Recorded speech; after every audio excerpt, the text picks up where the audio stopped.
Mail open করতেই বেরিয়ে এলো ভয় ধরানো তিনটি শব্দ, আই কিল ইউ। একবার নয়, দুইবার এলো সেই মেইল।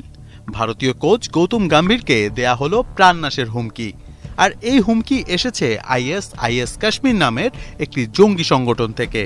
ভারতীয় বার্তা সংস্থা নিশ্চিত করেছে এই খবর। গেল মঙ্গলবার দুপুর 2:07 গম্ভীরকে হত্যার প্রথম মেইলটি করা হয়। পরেরটি আসে 5 ঘন্টা পর সন্ধ্যা 7:09।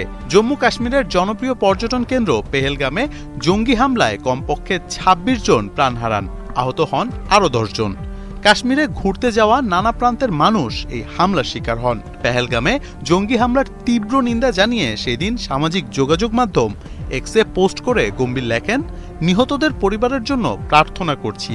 এর জন্য যারা দায়ী তারা ভুগবে, ভারত আঘাত করবে। মূলত এমন পোস্টের পরেই ঘটনার দিনই গম্ভীরকে হত্যার হুমকি দেয়া হয়। হুমকি পাওয়ার সাথে সাথেই ভারতের রাজধানী দিল্লির রাজেন্দ্রনগর পুলিশ স্টেশন ও ডিসিপি সেন্ট্রাল দিল্লিকে জানিয়েছে গম্ভীর। তার অভিযোগ এফআইআর হিসেবে নিতেও অনুরোধ করেন ভারতের সাবেক এই ওপেনার। এছাড়া আইনশৃঙ্খলা বাহিনীকে তার এবং তার পরিবারের নিরাপত্তার জন্য ব্যবস্থা নিতে বলেন এবং দিল্লি পুলিশ তাই করেন। দিল্লি পুলিশের ডিসিপি হার্ষা জানিয়েছেন, ঘটনার তদন্ত শুরু হয়ে গেছে এবং এরই মধ্যে গম্ভীর ও তার পরিবারের নিরাপত্তা নিশ্চিত করা হয়েছে। গম্ভীর অবশ্য এবারই প্রথম এমন হুমকি পেলেন, ব্যাপারটা এমন নয়। এর আগে 2021 সালের নভেম্বরে সংসদ সদস্য থাকা অবস্থাতেও এমন মেইল পেয়েছিলেন তিনি। তবে পেহেলগাঁও ইস্যুতে যেভাবে উত্তেজনা ছড়িয়ে পড়েছে ভারত আর পাকিস্তানে, তাতে বলা যায় এবারের ঘটনার জল গড়াবে বহু দূরে।